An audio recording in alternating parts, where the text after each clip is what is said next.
Punjabi radio USA लेके आया है ताई फिनो दियां तत्तियां।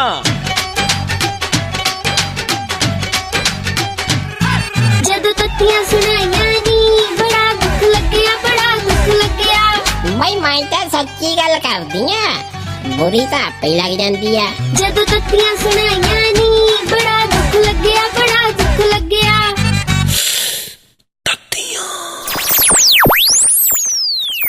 ਬਈ ਤਾਈਏ ਕਮਾਲ ਹੋਈ ਪਈ ਆ। ਹੁਣ ਤਾਂ ਅੱਧਿਓਂ ਜ਼ਿਆਦਾ ਪ੍ਰੋਬਲਮਸ ਮੈਨੂੰ ਲੱਗਦਾ ਸੌਰਟ ਆਊਟ ਹੋ ਜਾਣੀਆਂ। ਨਾ ਕਿਵੇਂ ਕੁੜੇ? ਤਾਈਏ ਹੁਣ ਕਹਿੰਦੇ ਨੇ ਵੀ ਜਿਹੜੇ ਚੀਨੀ ਨਾਗਰਿਕ ਨੇ ਨਾ ਉਹਨਾਂ ਨੂੰ ਵੀ ਈ ਵੀਜ਼ਾ ਦੇ ਦੇਣਾ ਇੰਡੀਆ ਨੇ। ਲੈ ਦੱਸ ਹੈ ਆਪਾਂ ਖਾਂਦਾ ਵੀ ਜੇ ਭਾਈ ਵੀਜ਼ਾ ਦੇਣਾ ਹੈ ਤਾਂ ਖੁਸ਼ੀ ਖੁਸ਼ੀ ਦਿਓ। ਦੱਸ ਕੀ ਕਰਕੇ ਕਿਉਂ ਦੇਣ ਡਏ?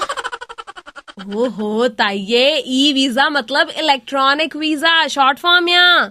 ਅੱਛਾ ਚਲ ਫੇਰ ਤਾਂ ਠੀਕ ਆ ਕੁੜੇ। ਨਾਲੇ ਆਏ ਕਰਨ ਵਾਦਾ ਕਹਿੰਦੀਆਂ ਭਾਈ ਪਟੜੀ ਉਹ ਬਸਾਦਨ ਬਣਾ ਉਹ ਲੈ ਲਦਾਖ ਦੇ ਅਲਵਾ ਵਿਚਾਰੇ ਆਪਣੀਆਂ ਗੱਡੀਆਂ ਜੀਆਂ ਤੇ ਆਉਂਦੇ ਰਹਿੰਦੇ, ਪਰ ਰੇਲ ਤੇ ਚੜ ਕੇ ਆ ਜਾ ਕਰਨਗੇ।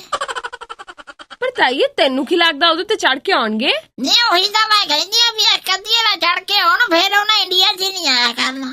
ਤਾਈਏ ਉਹ ਕਿਉਂ? ਇੱਥੇ ਜਾ ਕੇ ਕਹਿਣਗੇ ਵੀ ਸਾਹਿਬ ਜੀ ਇੱਥੇ ਹੀ ਗੋਲੀ ਮਾਰ ਦਿਓ, ਰੇਲ ਤੇ ਚੜਾ ਕੇ ਕਿਉਂ ਮਾਰਨ ਲੱਗੇ ਆ? ਤਾਈਏ ਕਿਹੋ ਜੀਆਂ ਗੱਲਾਂ ਕਰਦੀਆਂ? ਹੁਣ ਰੇਲ ਉਹ ਵਾਲੀ ਰੇਲ ਨਹੀਂ ਰਹਿ ਗਈ, ਹੁਣ ਤਾਂ ਰੇਲ 'ਚ ਵੀ ਬੜੀ ਤਬਦੀਲੀ ਆ ਗਈ। ਕਹਿੰਦੇ ਨੇ ਵੀ ਹੁਣ ਰੇਲ ਦੇ ਵਿੱਚ ਜੇ ਤੁਹਾਡਾ ਸਮਾਨ ਗਵਾਚ ਗਿਆ ਨਾ ਤਾਂ ਅਗਲੇ ਉਹਦਾ ਵੀ ਬੀਮਾ ਕਰਕੇ ਦੇਣਗੇ, ਪੈਸੇ ਮਿਲਣਗੇ, ਮੁਆਵਜ਼ਾ। ਨਾ ਕੋਲੇ ਇਸ ਮੁਲਕ ਤੇ ਬੰਦੇ ਨੂੰ ਤਾਂ ਮੁਆਵਜ਼ਾ ਮਿਲਦਾ ਨਹੀਂ, ਭਾਵੇਂ ਅਗਲਾ ਦੁਨੀਆ ਤੋਂ ਜਾ ਬੜੇ। ਤਾਂ ਰੇਲ 'ਚ ਜਿਹੜਾ ਟੈਚੀ ਗਵਾਚ ਗਿਆ ਉਹਨੂੰ ਦੇ ਦੇਣਗੇ ਮੁਆਵਜ਼ਾ। ਨਾਲੇ ਤੂੰ ਜਿਹੜੀਆਂ ਸਕੀਮਾਂ ਦੀ ਗੱਲ ਦੱਸਦੀਆਂ, ਰਾਮੂ ਆਪਣਾ ਸਵੇਰੇ ਹੀ ਲਾ ਗਿਆ ਸਕੀਮ।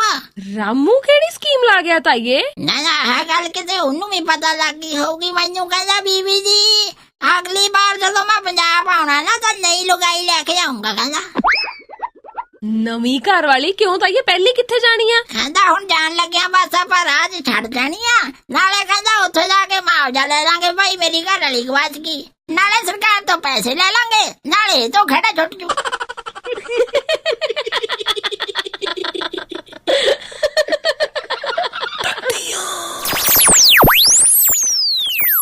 ਮੈਂ ਤਾਂ ਸੱਚੀ ਗੱਲ ਕਰਦੀ ਆ, बुरी तो आपे लग जाती है। जदों तत्तियां सुनाइयां नी बड़ा दुख लग्या, बड़ा दुख लग्या।